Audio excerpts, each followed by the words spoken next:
the full. Before we begin, make sure you subscribe, like, and drop a comment, because the story you're about to hear is darker, stranger, and more twisted than anything you've seen this week. The words hit like a whisper sliding across a cold metal floor. The screen fades in. A storm brews over Manhattan, lightning cracking against glass towers as if the sky itself was interrogating the city. And somewhere in that maze of concrete and ambition, a man once hailed as a genius was surrounded by federal agents who'd been waiting months, if not years, for this moment. The arrest wasn't loud. It didn't need to be. When the door swung open, when badges flashed, when the flashlight beam hit the face of a man who had once controlled billions, it felt like the end of an empire collapsing under the weight of its own lies. Do Kwon didn't run. He didn't argue. He didn't shout or plead. He simply lifted his eyes, calm, almost eerily still, as if he already knew this day had been tracing him from continent to continent.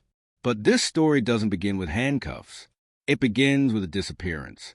Months earlier, Terra and its sister token Luna had imploded, erasing nearly $40 billion in market value. Headlines compared it to a digital financial apocalypse. Investors went from millionaires to nothing, overnight. And at the center, like a shadow cast across a burning skyline, was a young founder whose charm, confidence, and bravado had once convinced the world he'd rewritten finance itself. But when the collapse hit, when panic triggered blood-red charts and global shockwaves, Do Kwon vanished. Not dramatically, not with sirens or chase. He just left. A last sighting in Singapore, rumors of a flight to Dubai, a whisper of him crossing a border in Europe using documents authorities couldn't confirm. To the average person, it looked like he evaporated into thin air. To investigators, it felt like the beginning of a hunt that would drag across jurisdictions and through layers of secrecy woven into the crypto world. American regulators were already poring over records. South Korean investigators issued a warrant. But international law doesn't move fast, especially not when the person you're looking for understands systems better than the people trying to catch him. Still, even in the chaos, even in the panic of investors demanding answers, something didn't add up. Because every time someone thought they found him, he was already gone. Mid-September, early morning, Frankfurt Airport. A chill moved through the terminal as two plainclothes investigators from Interpol studied surveillance footage on a tablet. The clip was grainy, the angle bad, but the figure walking briskly past Gate 12 looked familiar. The posture, the jawline, the subtle downward tilt of the head used to avoid cameras. Could be him. Or someone who wants to look like him. In cases like this, certainty is a luxury. But then came the second clip, this time from outside the terminal. Same build, same gait, same beige jacket slipping slightly off the shoulder as he hoisted a backpack that looked too small for someone allegedly hiding from the world. By the time a team was dispatched, the man had vanished into the city. Hours later, an investigator threw a photo onto the table. A passport confiscated at a checkpoint. Name, not Do Kwon. But the face? Unmistakably him. His trail wasn't cold anymore. It was boiling. Meanwhile, thousands of miles away in Washington, D.C., federal prosecutors were assembling what could become one of the most consequential financial fraud cases of the decade. The walls of their conference room were lined with charts, crash timelines, blockchain analysis, investor complaints, and internal messages from Terra employees who'd raised concerns long before the collapse. What emerged wasn't a single smoking gun. It was a mosaic of warning signs, promises of stability, assurances the system couldn't fail, private doubts that never made it to the public. And somewhere inside all that noise was a truth investigators were determined to prove, that the collapse wasn't just a financial failure. It was built on a foundation that was always unstable. But if the evidence was one half of the story, then the suspect on the run was the other. They needed him in custody. They needed him in court. And time was slipping through their fingers. Montenegro, a quiet border checkpoint. A man hands over a passport that looks legitimate until it doesn't. The border guard holds it to the light, notices a hologram is slightly off. He looks up. The traveler's expression is calm, too calm. Step aside, please. Minutes later, authorities confirm what some had suspected for months. It's him, the man who vanished, the man whose digital empire had turned to ash. Do Kwon was detained. News outlets erupted. Governments coordinated. And in the U.S., prosecutors prepared for what would become a defining moment in crypto regulation. Fast forward. After extradition battles, after hearings, after presentations of evidence that spanned continents and currencies, the courtroom was filled. Investors sat shoulder to shoulder. Journalists lined the walls. The air felt thick, a mix of anger, anticipation, and the silent question hanging over everyone. What would justice look like? When prosecutors spoke, they didn't raise their voices. They didn't need to. They simply laid out the facts, the collapse, the losses, the promises, the impact. When the defense spoke, they painted a different image, a visionary, not a villain, a man who'd aimed too high, a system that failed despite good intentions.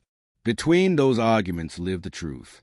Between those arguments lived the fate of a man who had once convinced the world he'd engineered the future. And when the judge finally delivered the sentence, the courtroom froze. 15 years in federal prison. Some gasped. Some cried. Some nodded silently. But the story didn't end with the sentence. Because just as the courtroom emptied, just as cameras flashed, just as the world exhaled, a sealed folder arrived on a federal agent's desk, a piece of evidence no one had seen during the trial. Inside was something that would change everything they thought they knew about the collapse, the chase, and the man at the center of it all. And when the agent opened it, he whispered the same words that would echo into Chapter 2. This wasn't supposed to exist. He once told an investor that the collapse of Terra would be mathematically impossible. But on a frostbitten morning in Seoul, months before he would be dragged into U.S. custody, prosecutors quietly unsealed the files that revealed just how possible it really was, and how much darker the truth ran beneath the numbers. The doors of the Financial Crimes Task Force slammed shut behind lead investigator Unamai Park as she stepped into a briefing room lit by buzzing fluorescent lights. A whiteboard filled with diagrams, shell companies, and red circles dominated the room. At the center of it all was a photograph of Do Kwon, smirking confidently, the kind of grin only someone who believed he was untouchable would ever attempt. New intel came in overnight, Park said, dropping a stack of documents onto the table. It's worse than we thought.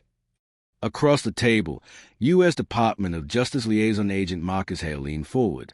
His tie was loosened, and he looked like he hadn't slept in days. How much worse? Park didn't answer immediately. She clicked a remote, and the screen behind her lit up with a map: South Korea, Serbia, Singapore, Dubai, Montenegro. A trail of movement, bank connections, encrypted messages. This wasn't just a crypto failure, Park said. This was a structured escape plan. On paper, the public knew the headlines: a $40 billion crypto market collapse, billions in life savings erased, suicides tied to financial ruin. But the investigators were now unraveling more than market failure. They were uncovering intent, cover-ups, and layers of manipulation. Hale stared at the map. You're saying he planned to disappear before Terra crashed? I'm saying, Park replied, he knew it was going to crash. The room fell silent. The secret files. Later that afternoon, Park and Hale met in a private archive beneath the Seoul prosecutor's office. Metal cabinets stretched down the dim hallway like rows of gravestones. At the far end, an intern slid open a drawer and pulled out a sealed evidence envelope. These were recovered from Terraform Labs' abandoned headquarters, the intern said. Park opened the envelope and carefully unfolded a memo printed with a single line bolded at the top. If the peg breaks, initiate Protocol F. What's Protocol F? Hale asked. Park shook her head. We didn't know. Until now. Inside the envelope was a second sheet, handwritten. It listed accounts across 5 countries, wallets protected by multi-key access, and coded references to strategic relocations. It ended with one chilling sentence. The world won't find me. Hale exhaled slowly. Then someone helped him vanish. Park nodded. And we think we know who. Betrayal from inside. For months, the public speculated about accomplices. Investors pointed fingers. Analysts made predictions. But nobody expected the name that emerged next: Jin Woo Kang, a once-respected blockchain engineer who had disappeared the same week Kwon fled. Kang wasn't a public figure, but those inside Terra knew him as the architect of code nobody else had clearance to touch. Park flipped open a file containing a photograph of Kang, thin, sharp-eyed, always wearing a faded hoodie. He wrote the failsafe that triggered the minting spiral. She said, "We believe he was acting under orders." "Where is he now?" Hale asked. "Gone," Park replied. "Off-grid for over a year." But the deeper investigators dug, the more disturbing the picture became. Millions had flowed through Kang's accounts. He had purchased fake identities, and he'd bought flight tickets, multiple, overlapping, all never used. Hale rubbed his temples. He wasn't just an engineer. He was the escape architect. And he may have been more loyal to Kwon than anyone realized. The Montenegro interrogation, half a world away. Inside the concrete walls of a detention facility in Montenegro, 2 officers led a trembling man into an interrogation room. Handcuffed, pale, and sweating through his shirt, the man avoided eye contact as prosecutors slid a stack of documents across the table. His name was Miloš Tadić, a forger, a fixer, a man who specialized in making people vanish. He had served oligarchs, criminals, and exiled billionaires. But his biggest client had been Do Kwon. "You created documents for him," the prosecutor said calmly. Miloš shook his head. "No, I didn't know who he was. I never." The prosecutor interrupted by sliding a photograph across the table. Miloš's face went white. "We found this in your workshop," she said. "Care to explain?" It was a forged passport. Serbian, clean, convincing, and the face on it was unmistakable. "Kwon." Miloš swallowed hard. He said he was a businessman. Said he was afraid for his safety. "Safety?" the prosecutor repeated. "He stole billions." Miloš lowered his eyes. "People like him, they always say they're the victims." "And what did he promise you?" she asked. Miloš hesitated. "Enough money to disappear forever." The vanishing hard drive. Back in Seoul, Park and Hale received a call that changed everything. A whistleblower, nervous, trembling, speaking through a voice modulator, claimed he knew where Kang's missing hard drive was stored. The drive that contained Terra's internal blockchain logs. The drive that prosecutors had been searching for since the collapse. The whistleblower demanded immunity, a safe house, and anonymity. Park reluctantly agreed. That night, in an abandoned parking garage under a flickering light, a hooded figure approached and placed a small, battered hard drive into Park's hands. "This is what you're looking for," he whispered. "But once you open it, you'll wish you hadn't." Before Hale could ask a question, the man slipped into the shadows and vanished. The hard drive revelation. Hours later, investigators gathered in a secured cyber lab. The hard drive spun to life with a faint whine. Lines of code flashed across the screen. At first, it looked like routine logs until the analysts isolated one directory labeled Oracle_override. Inside the folder was a script that allowed price manipulation of the stable cons peg, the very peg that supposedly could not fail. A script written by Kang. But below the code was a series of encrypted messages between 2 figures. JK, assumed to be Jinwoo Kang. DK, unmistakably Do Kwon. The final decrypted message sent chills through the room. JK, if this goes wrong, they'll blame the market. DK, good. Markets don't go to prison. Hale stepped back from the screen. He knew exactly what would happen. Park's voice was barely audible. "This isn't negligence. This is conspiracy."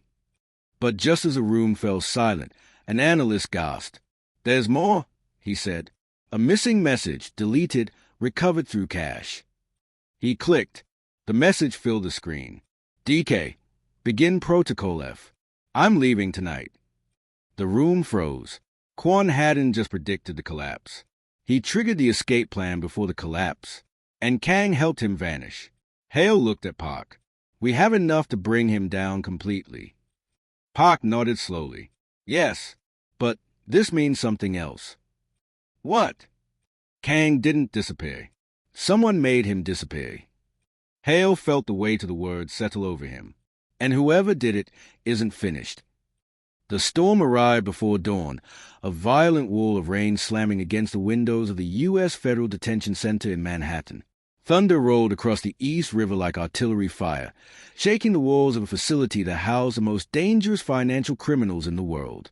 Inside a narrow interrogation room, fluorescent lights buzzed above Do Kwon, now wearing an orange prison jumpsuit instead of his once-tailored designer suits. His hands were cuffed. His eyes were bloodshot.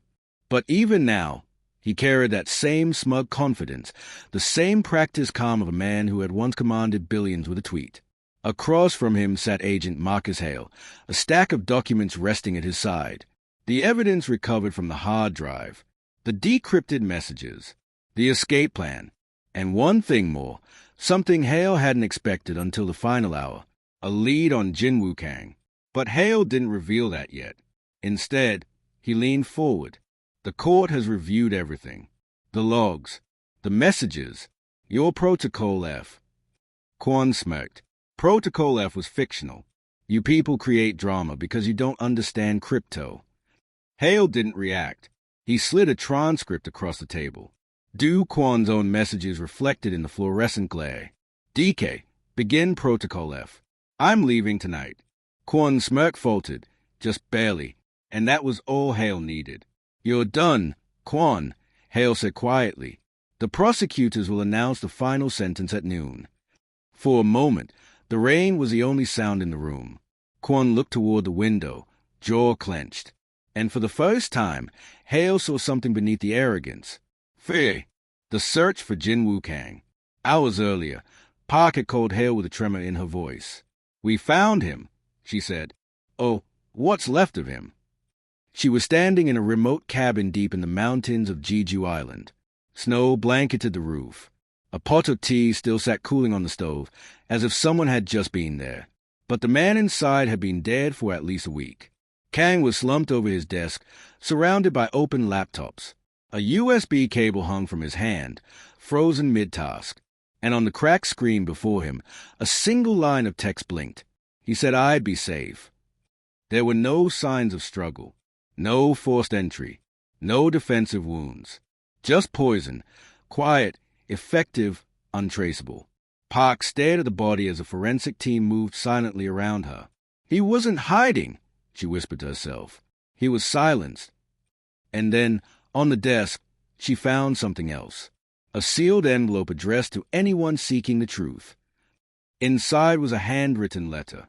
Kang admitted he had created the override code. He admitted he helped Kwon build a mechanism that brought Terra down. But the last paragraph changed everything. I didn't do it for money. I did it because he told me the system had to break before he could build a new one.